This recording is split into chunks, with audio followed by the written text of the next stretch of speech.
둘째 주일 오후가 되었습니다.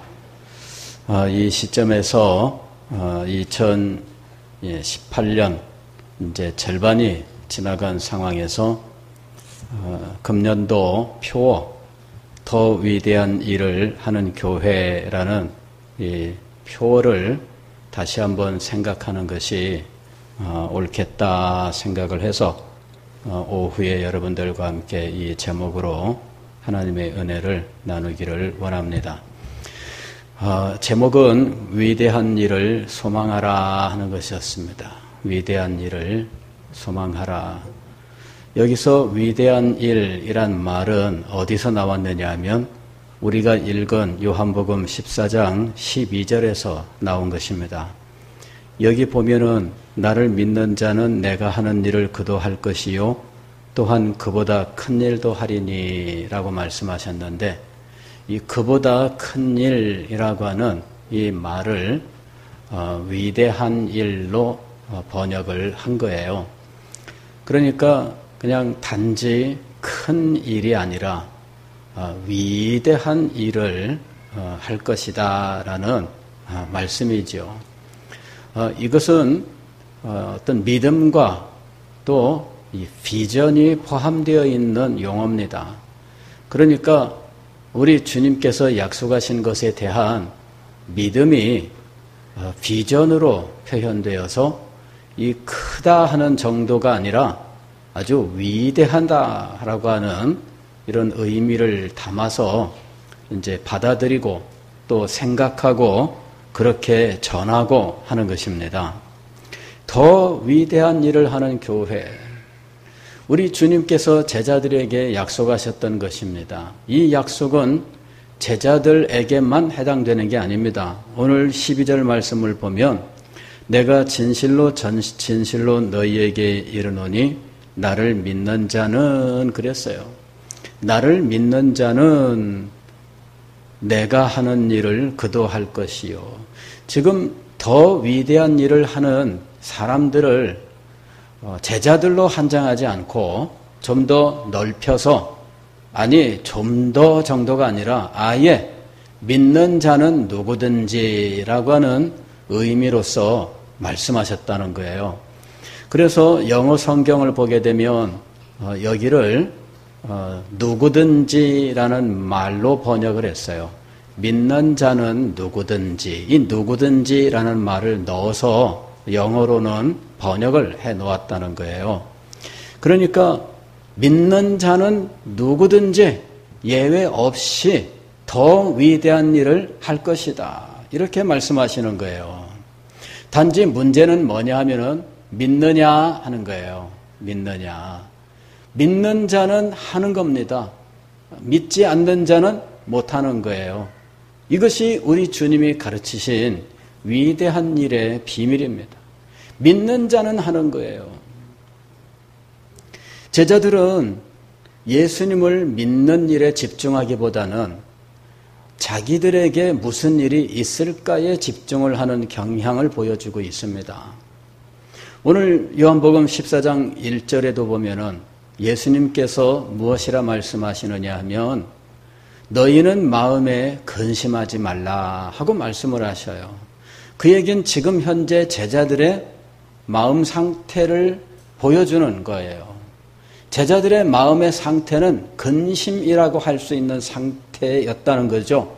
그러면 그들이 지금 이 근심하게 된 이유는 무엇일까요? 그것은 예수님께서 떠나신다는 사실이에요. 예수님께서 떠나신다는 말씀을 몇 차례 하셨습니다. 예루살렘으로 올라오시기 전에 예수님께서는 내가 예루살렘에 올라가면 대제사장과 바리새인들에게 붙잡혀서 내가 죽임을 당할 것이다 라는 말씀도 하셨어요. 그리고 이 말씀을 하시기 전에 예수님은 제자들을 데리고 두로와 시돈 지방으로 그리고 저쪽 헐몬산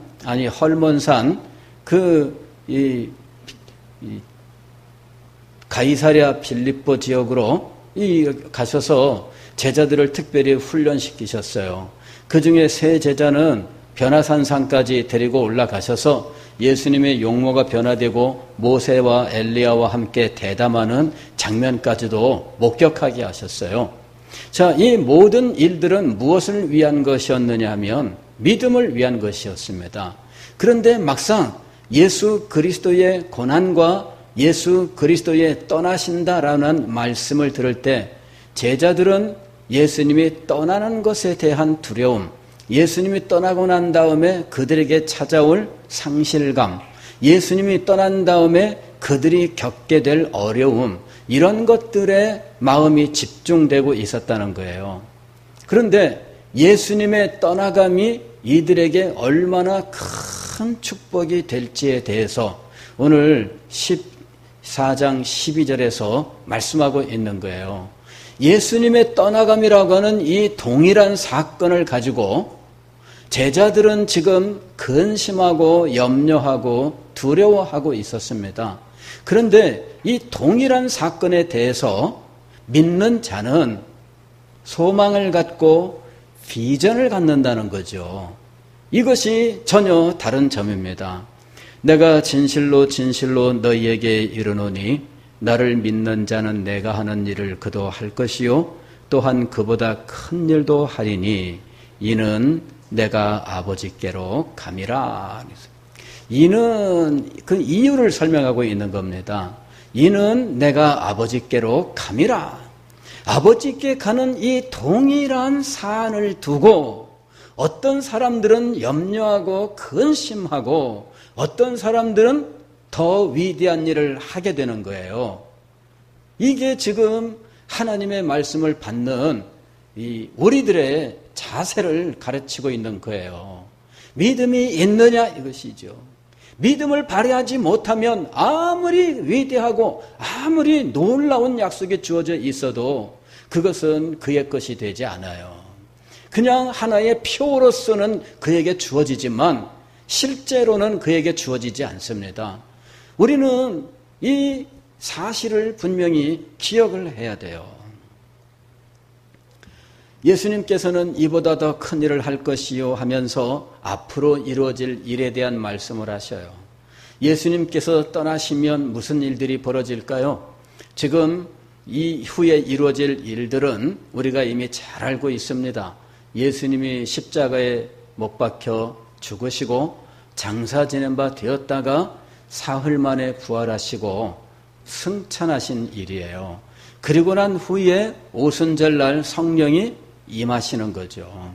이 모든 일들은 예수님이 떠나가신 이후에 임하게 될 것입니다.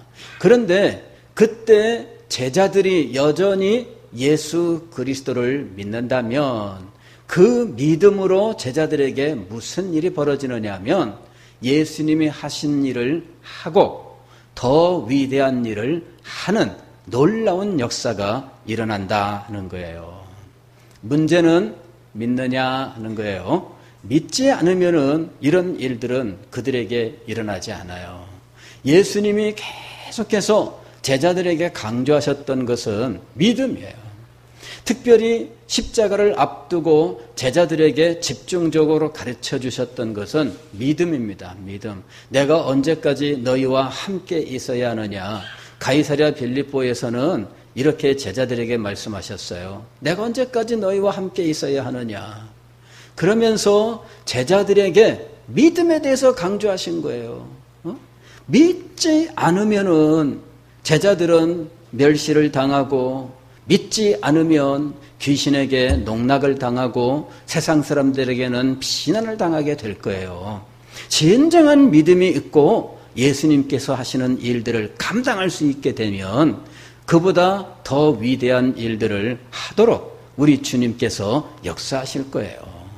문제는 믿느냐라고 하는 거죠. 믿느냐. 내가 하는 일을 그도 한다 그랬습니다. 예수님께서 하신 일이 무엇일까요? 그것은 이 땅에 오셔서 천국 복음을 전하시고 하나님의 나라의 복음을 전하신 일이었습니다. 그리고 그런 하나님 나라와 복음 전파를 통해서 사람들을 부르시고 그 영혼들을 구원하시고 그들을 하나님의 나라의 일꾼으로 세우신 일이었습니다. 그로 인하여 예수님께 나온 이 사람들은 지상에서는 얻을 수 없는 영원한 생명을 얻고 하나님과 함께하는 참 행복을 누리며 하나님이 그들과 동행하면서 역사하시는 놀라운 삶을 살게 되는 거예요. 그것이 예수님께서 행하신 일입니다. 그 일을 너희도 하게 될 것이라는 거죠. 그것이 이 세상에서 가장 귀하고 가장 복되고 가장 영광스러운 일이라면 그 일을 하지 않을 이유가 전혀 없습니다. 그렇잖아요. 여러분들이 하는 일이 정말 복되고 축복되고 너무나 좋은 일이라면 여러분이 가만히 있겠어요? 옆에 있는 사람에게 전하고 싶어지지 않겠어요? 당연하잖아요. 내가 하는 일을 너희도 할 것이요. 더 위대한 일도 한다는 이야기예요. 왜 믿지 못할까?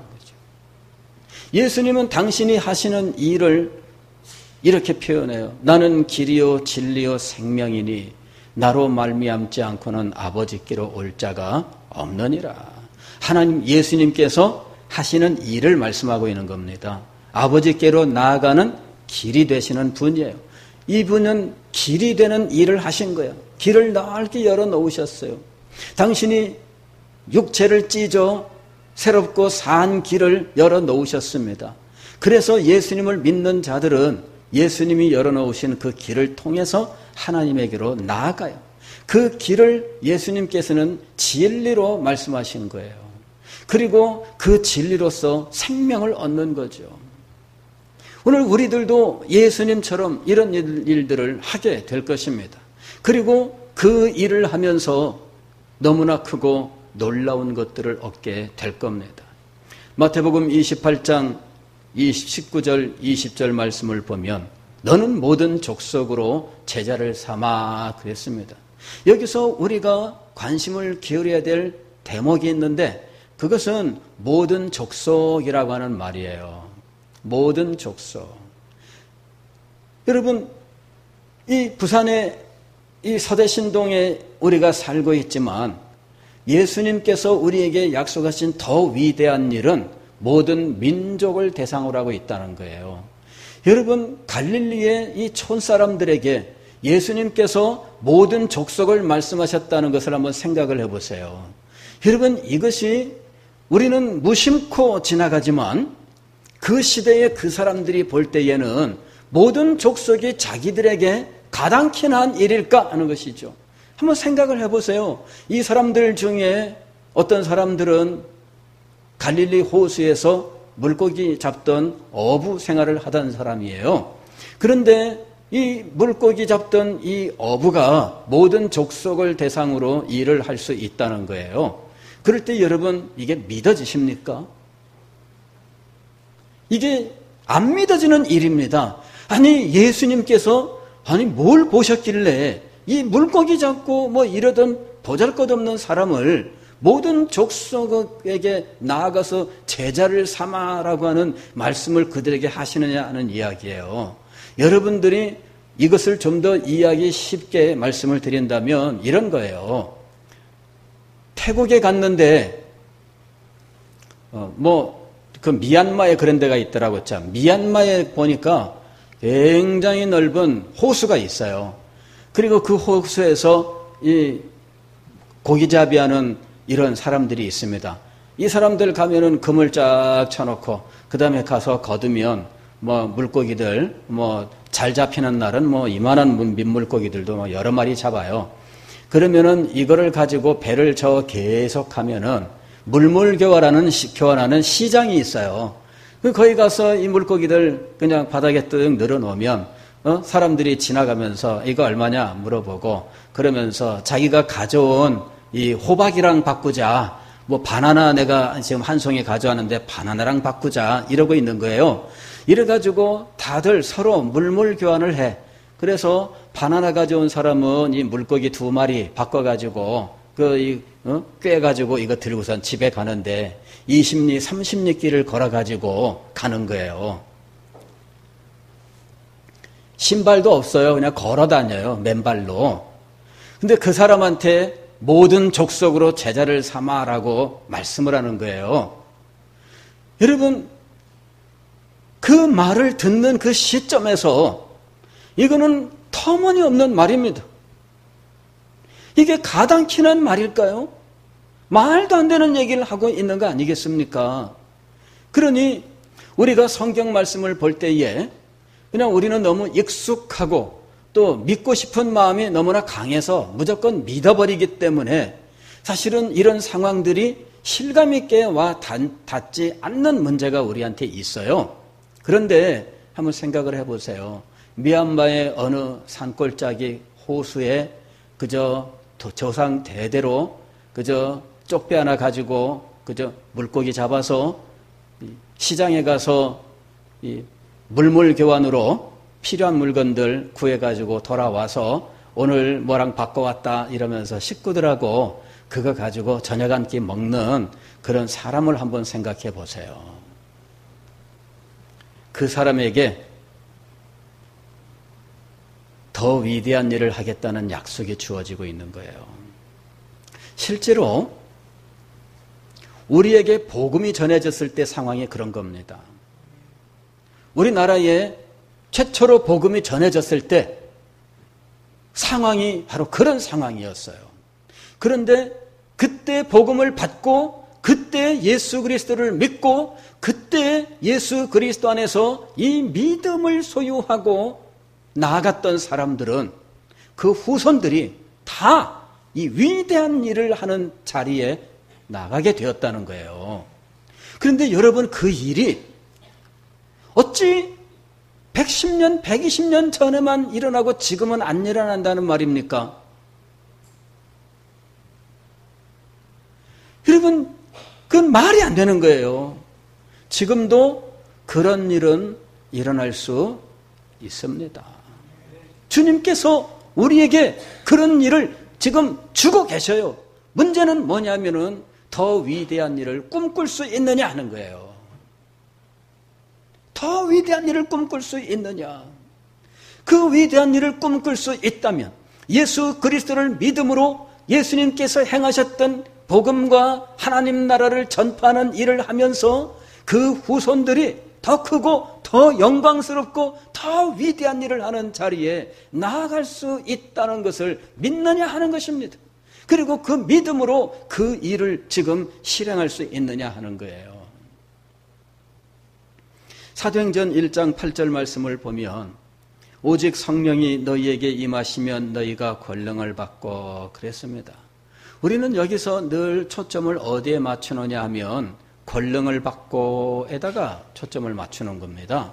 아, 성령이 임하며 권능을 받고 여기에 초점을 맞춰요. 그런데 이 말씀을 다시 한번 살펴보십시오. 그 다음에 나오는 말씀을 보면 예루살렘과 온 유대와 사마리아와 땅끝까지라고 말씀하셔요. 한번 생각해 보십시오. 조상 대대로 어느 곳에 살면 그 자리를 떠나지 못하며 사는 것이 지금까지 인류 역사 95% 이상의 역사가 바로 그런 역사입니다. 그냥 어디 살면 조상 대대로 거기 사는 거예요. 갈릴리에서 태어났으니까 갈릴리에서 사는 겁니다. 그런데 예수님을 믿었기 때문에 이 사람들이 어디까지 가요? 땅끝까지 갑니다. 놀라운 거예요. 예수님을 믿었기 때문에 땅끝까지 가는 사람들이 되었어요. 예수님께서 말씀하십니다. 예루살렘과 온 유대와 사마리아와 땅끝까지. 주님의 말씀을 우리가 하나하나 생각하면서 하나하나에 대해서 동일한 초점을 맞춰서 동일한 중요도를 부여해서 한번 생각해 볼 필요가 있어요. 권능을 받고의 그와 동일한 정도의 관심과 중요성을 예루살렘과 온 유대와 땅끝까지에다가 여러분 두고 다시 말씀을 드리면 이거를 가중치라고 불러요. 동일한 가중치를 부여하는 거예요. 한번 보십시오. 권능을 받고가 큽니까? 땅끝까지가 큽니까? 둘 사이를 뭐 크다 작다 말할 수는 없지만 권능을 받고에 머물러서는 안 된다고 하는 것은 틀림없습니다. 거기까지만 가서 머무른다고 하면 억울하기 짝이 없을 거예요. 그렇잖아요? 우리가 하나님의 말씀을 받을 때에 이 말씀을 어떻게 받느냐, 이게 정말 중요한 겁니다. 예루살렘과 온 유대와 사마리아와 땅끝까지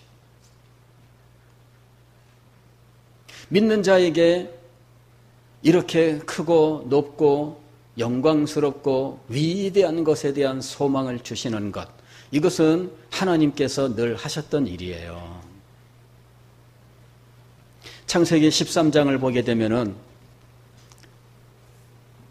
롯이 아브람을 떠난 후에 의기소침해 있던 아브람에게 정말 자기가 아들처럼 키우고 의지해왔던 조카 롯이 좀 컸다고 좀 이렇게 이 작은아버지에게 대들고 그리고는 자기 속을 차려서 떠나간 거잖아요. 그 아브람에게 하나님께서 나타나 말씀하십니다. 롯이 아브람을 떠난 후에 여호와께서 아브람에게 이르시되 너는 눈을 들어 너 있는 곳에서 북쪽과 남쪽 그리고 동쪽과 서쪽을 바라보라. 보이는 땅을 내가 너와 네 자손에게 주리니. 아직 아들이 없어요. 아무것도 없는데 하나님은 지금 무엇을 약속하셔요? 땅과 자손에 대해서 말씀하셔요. 보이는 땅을 너와 네 자손에게 주리니 영원히 이르리라. 내가 네 자손이 땅의 티끌 같게 하리니 사람이 땅의 티끌을 능히 셀 수 있을진데 네 자손도 세리라. 아무것도 없는데 이 말씀을 하셨어요. 뭔가 믿을 구석이 있어야 믿는 거 아니에요? 우리는 그렇게 생각해요. 뭔가 눈에 보이고 뭔가 손에 잡히고 뭔가 있어야지만 믿을 것이다라고 생각을 해요. 믿음의 증거를 보여달라고 하는 마음이 바로 그런 마음입니다. 뭔가 보여야 된다는 거예요. 아브라함에겐 지금 아무것도 안 보이는데 하나님의 약속은 임하고 있습니다. 너는 일어나 그 땅을 종과 횡으로 두루 다녀보라. 내가 그것을 네게 주리라. 그에게 지금 보이는 것은 땅밖에 보이는 게 없어요. 자손은 아직 보이지 않습니다. 하나님께서는 땅을 종과 횡으로 다녀보라.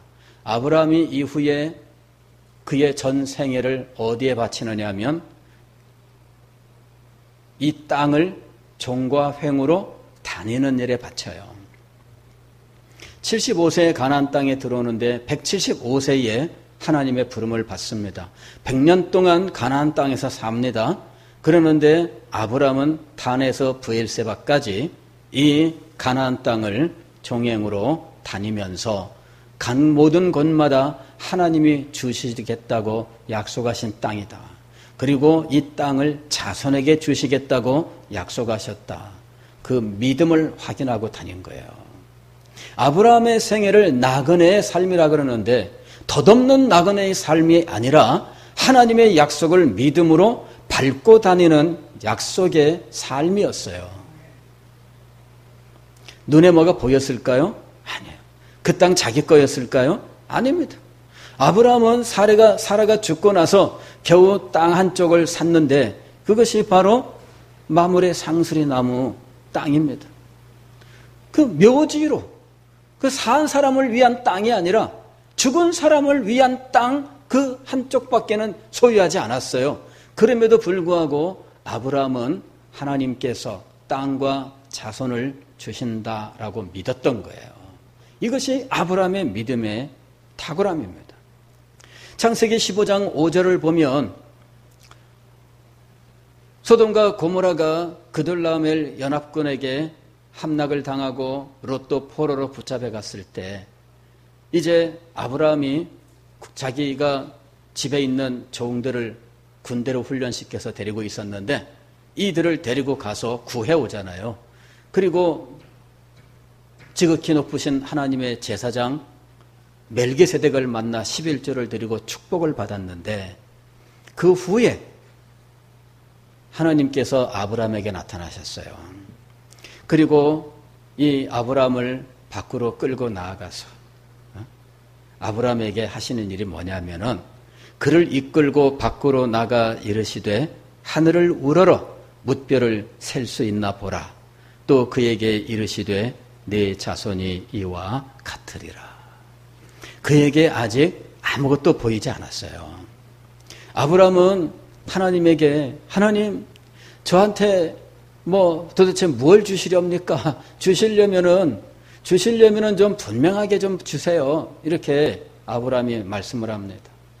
하나님께서 아브라함에게 아브라함아 내가 너의 상급이다 이렇게 말씀하시니까 하나님이 상급이시라고요. 좀 더 구체적인 걸 주세요. 내 집에서 길리운 이 엘리에셀이 이제 제 상속자가 되는 상황입니다. 그 말은 뭐예요? 아들이 없습니다.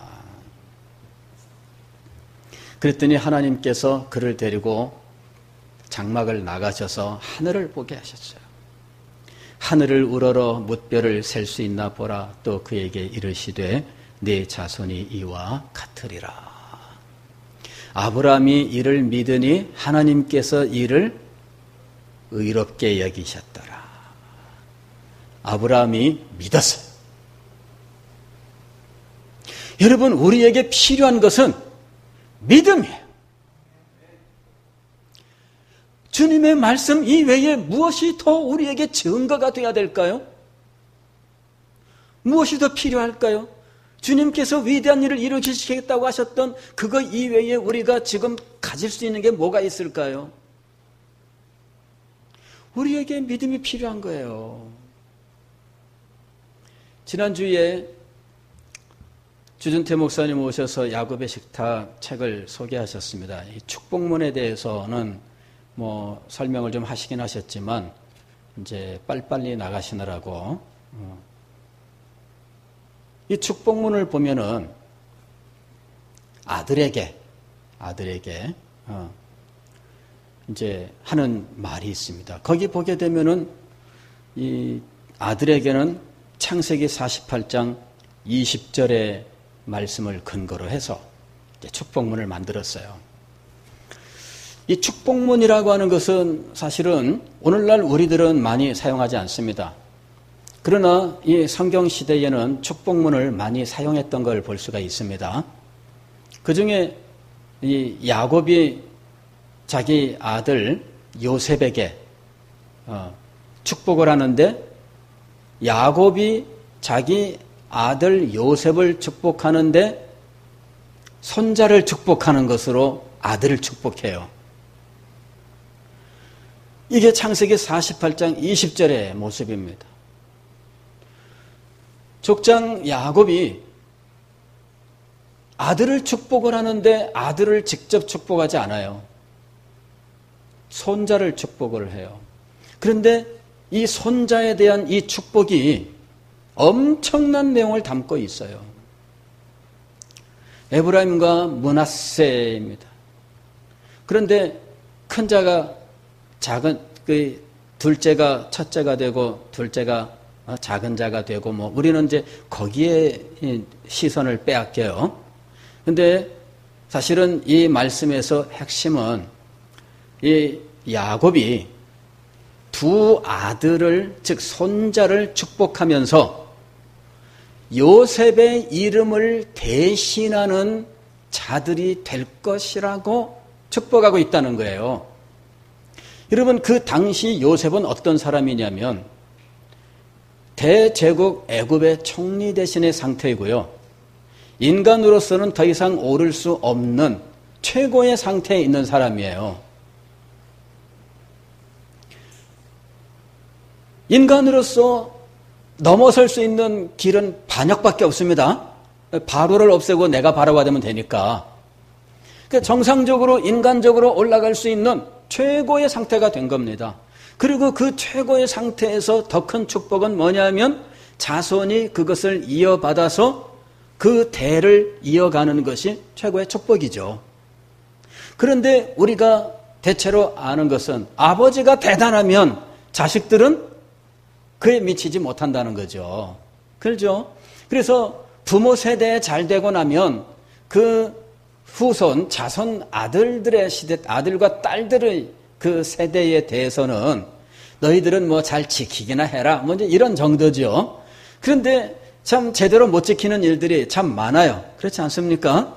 예. 요새 와서 우리 뭐 지금 이 재벌들의 문제가 참 시끌시끌하고 뭐 대한항공 뭐 지금 굉장히 진행 중에 있습니다만은 그 대한항공의 일대되는 그 분은 뭐 굉장히 참 이 기업을 일으키기까지 얼마나 대단했겠어요. 그런데 아들대 와서 이제 제 3대째 와서 지금 온 나라로부터 이거 뭐 참 우리나라에 어떻게 살지 참 그분들은 이 정신이 강해서 얼마든지 살지 모르겠어요. 저 같으면은 난 자신 없어요.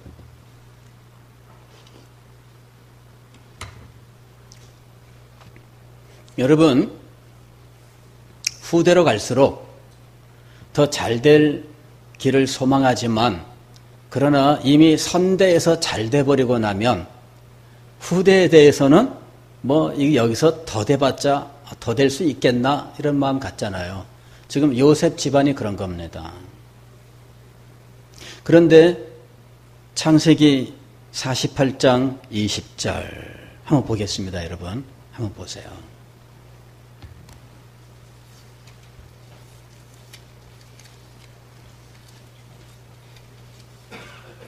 이 말씀 때문에 이 축복 때문에 나중에 이스라엘의 12지파라고 할 때 요셉 지파가 없어요.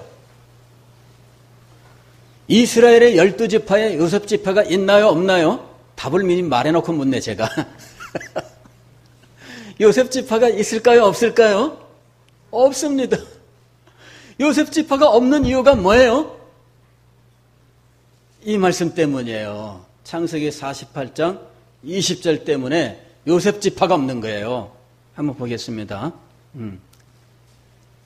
그날에 그들에게 축복하여 이르되 이스라엘이 너로 말미암아 축복하기를 하나님이 네게 에브라임 같고 므낫세 같게 하시리라 하며 그랬어요. 여기서 성경 말씀은 계속 그 다음에 에브라임을 므낫세보다 앞세웠더라. 그래서 이 에브라임이 동생인데 앞세웠더라 이렇게 얘기를 해요. 그래서 우리는 이제 그것에만 관심 쏟기가 쉽습니다. 그러나 알고 보면은 이 야곱의 이 축복이 요셉의 이름을 대치하는 축복이었어요. 즉 이스라엘 이후에 하나님께서 베푸실 이스라엘에 대한 이 축복 속에서 요셉 대신에 에브라임과 므낫세의 이름이 그 이름을 대신하는 것에 대한 축복이에요. 하나님이 내게 에브라임 같고 므낫세 같게 하시리라. 더 이상 지상에서 이룰 것이 없는 최고의 축복을 받은 성공한 요셉을 향해서 내 이름을 대신하는 자들을 하나님이 세우신다는 축복이에요. 여러분, 이 축복의 본질을 알고 보면 너무너무나 놀랄 수밖에 없습니다. 어떻게 이 역사상 엄청난 위인인 요셉의 이름을 지워버리는 인물이 후손 가운데 나올 수 있을까? 이 정도면은 엄청난 겁니다. 그렇죠? 예, 이 정도는 엄청난 거예요. 사람들이 보통 그러잖아요. 아버지가 대단해서 아들들은 아버지한테 기죽어서 이제 이런 이야기들을 많이 하잖아요. 그런데 아버지의 이름을 지울 정도로 그 아들들이 대단하게 되는 축복이 야곱을 통하여 지금 손자들에게 이 축복이 주어지고 있는 거예요. 여러분, 믿을 수 있을까요? 요셉을 보면은 이 축복이 믿어질까요? 아버지를 보면은 최고의 인물인데 이 축복이 믿어질까요? 그러나 믿음으로 이것은 현실화되는 거예요. 믿음은 바라는 것들의 실상이요. 현실화되는 거예요. 현실화되는 거. 여러분, 지금은 눈에 보이는 게 없습니다. 지금 손에 잡히는 거 없습니다. 그러나 믿음으로 나아가면 여러분, 하나님께서 더 위대한 일의 약속을 주셨기 때문에, 우리 주님께서 이것을 약속하셨기 때문에 반드시 이루어질 줄로 믿습니다. 더 위대한 일, 이것은 멀리 있는 게 아닙니다. 더 위대한 일, 이것은 우리의 현재 처지가 위대해야 이룰 수 있는 거 아닙니다. 이 약속의 말씀은 위대한 사람에게 주신 것이 아니에요. 이 약속의 말씀은 믿는 자에게 주신 것이에요. 위대한 자에게 이런 약속을 주신 것이 아닙니다. 근데 우리는 늘 더 위대한 일은 위대한 자가 하는 일이고 덜 위대한 일은 덜 위대한 자가 하는 거다. 아니, 그렇게 생각하는 거예요. 그렇지 않습니다, 여러분. 축복문이 성경에 여러 차례 등장을 해요. 지난주에 선구를 여러 개를 읽다가 제가 룻기를 안 읽었더니 목사님이 룻기를 마저 읽었는데, 그럴 수밖에 없는 것이 룻기에 나오는 그 문이 이제 당신이 소개하는 축복문의 핵심이 되고 있기 때문이었어요. 여러분, 창세기 17장 16절 말씀을 보면 하나님께서 직접 사라의 이름을 사레로부터 사라로 바꾸라, 이렇게 이제 명령을 하셔요. 그래서 이름을 바꾸는데, 이름을 바꾸면서 하나님께서 사라를 축복하시는 축복문이 나옵니다. 내가 그에게 복을 주어 그가 네게 아들을 낳아주게 하며 내가 그에게 복을 주어 그를 여러 민족의 어머니가 되게 하리니 민족의 여러 왕이 그에게서 나리라. 아들도 없는 여자한테 이 축복을 한 거예요. 나이도 많아서 점점 가능성이 없어서 이제는 아예 포기하고 있는 사람한테 이 축복을 주신 거예요. 나중에 하나님이 요 후로 얼마 후에 하나님께서 아브라함에게 찾아오셔서 내년 이맘때 사라가 아들을 낳으리라 이렇게 얘기하니까 사라가 장막 이편에서 듣고 있다가 피식하고 웃었어요. 말도 안 돼, 그런 거죠. 말도 안 돼, 내가 무슨, 이러면서. 그러는데 이 손님으로 오셨던 하나님이 사라가 웃느니라 그랬더니 안 웃었습니다 그랬어요. 아니요, 내가 웃었다 그랬어요. 그런데 그 어이없어 하던 웃음을 진정한 웃음으로 바꾸는 일이 1년 후에 일어났습니다. 여러분, 이 축복문을 잘 생각하셔야 돼요. 축복문을 잘 생각하셔야 돼요. 지금 우리는 이 축복문의 전통이 사라졌어요. 축복문의 전통이 사라졌습니다. 이 축복문을 가지고 우리들이 믿음으로 소망 가운데 꿈을 꾸는 일이 정말 중요한 거예요. 예? 그래서 이 축복문을 한번 생각을 해보시라, 그 얘기예요. 이삭의 부인 리브가를 하란 땅에 가서 데리고 올 때, 그때 아브라함의 종이 이 여인이 오려고 하지 않으면 데리고 오지 말고 그냥 와라, 하나님께 맡기지 뭐, 이렇게 하고, 그 여자 안 데려오면은 뭐 하나님의 약속이 안 이루어지나? 이미 아브라함은 그걸 넘어선 상태입니다. 하나님의 약속은 반드시 이루어집니다. 그래서 이 종은 여자가 안 온다고 하면은 주인 아들을 데리고 그쪽으로 갈까요? 아니다. 그냥 와라. 이 종이 하란 땅에 가서 마침 만난 사람이 리브가인데 너무너무 사람이 좋아요. 알아보니까 아브라함과 바로 친척간이에요. 그래서 얘기를 꺼냈더니 리브가가 가겠다는 거죠. 이 오라비들이 이거 우리 누이 그거 보내기 쉽지 않은데 그래도 본인에게 한번 물어보죠. 본인에게 물어봤더니 본인이 가겠다 그래요. 그래서 이 오라비가 이 사랑하는 누이에게 축복하는 축복문이 창세기 24장 60절에 나와요. 우리 누이여, 너는 천만인의 어머니가 될지어다. 네 씨로 그 원수의 성문을 얻게 할지어다. 아직 결혼도 안 한 처녀입니다. 들어보니 뭐 자기들도 뻔히 다 아는데 이 아브라함 가까운 친척이잖아요. 따지면은 자기 할아버지하고 지금 형제간이잖아요. 손이 귀한 집안이야. 손이 귀한 집안은 너무너무 힘들잖아요. 그죠? 손이 귀한 집안이야. 그런데 지금 오라비들이 누이에게 대하여 축복을 합니다. 축복문이 이렇게 되어 있어요. 우리 누이여 너는 천만인의 어머니가 될지어다. 과장법이잖아요. 그죠? 뭐 얼마든지 과장할 수 있죠? 실제로는 안 그래도. 근데 여러분, 축복이라고 하는 것이 그런 특성을 가지고 있는 거예요. 터무니없이 보여요. 그런데 믿는 자에게는 이루어지는 놀라운 역사가 있는 거예요.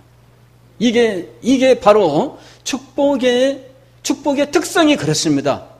축복의 특성이라고 하는 것은 관심 없는 자가 들으면은 터무니없는 말이에요. 모든 민족으로 제자를 삼아. 말도 안 돼. 미얀마의 그 호숫가에 그저 쪽배 가지고서는 맨날 금을 치고 물고기 가져다가 바나나랑 호박이랑 뭐 이거 바꿔 먹고 평생 조상 대대로 살던 사람한테 모든 족속으로 제자를 삼아. 말도 안 돼. 여러분, 축복문이라고 하는 것은 그런 거예요. 말도 안 되는 겁니다. 그러나 믿는 자에게는 어떻다고요? 이루어지는 놀라운 일이 일어나는 거예요. 이게 축복문의 특징입니다. 말도 안 되는데 이루어지는 거예요. 믿는 자에게는 이루어지는 것이 축복문의 특징입니다.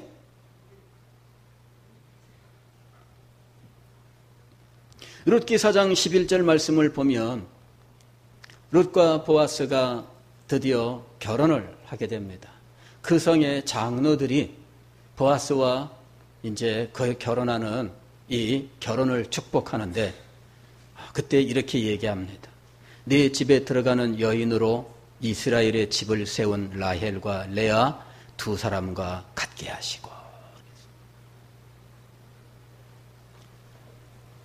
이 집이 이스라엘 집을 세운 라헬과 레아와 두 사람과 같게 하라. 그 말은 이 룻의 후손이 이스라엘과 동등한 집을 이룬다는 거예요.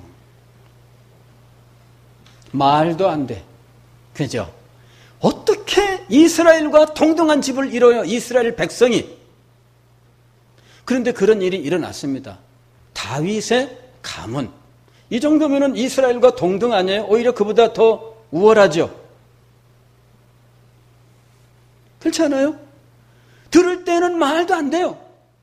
그러나 믿는 자에게는 현실화되는 것이 축복문입니다.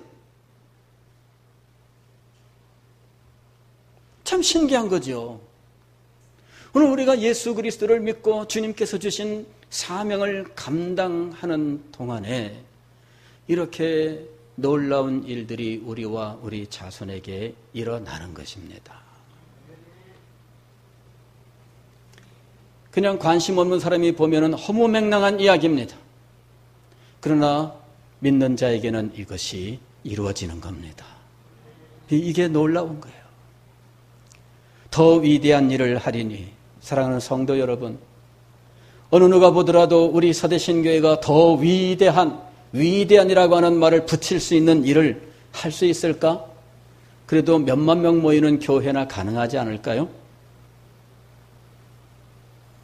아닙니다, 여러분.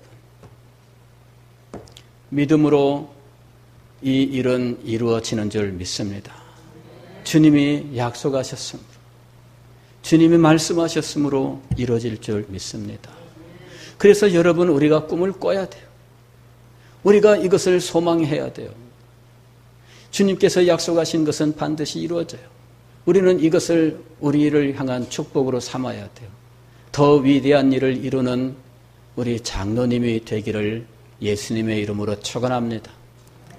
더 위대한 일을 이루는 우리 권사님들 되시기를 주의 이름으로 축원합니다. 더 위대한 일을 이루는 우리 시무 집사님들 되시기를 주의 이름으로 축원합니다. 더 위대한 일을 이루는 우리 교회 모든 성도들이 되시기를 주의 이름으로 축원합니다. 허무 맹랑하게 들리십니까? 그러나 믿는 자에게는 능치 못한 일이 없는 것처럼 믿는 자에게는 이 축복이 현실화될 줄 믿습니다. 더 위대한 일을 꿈꾸시고 이루는 우리와 여러분의 가정이 되시기를 주의 이름으로 축원합니다.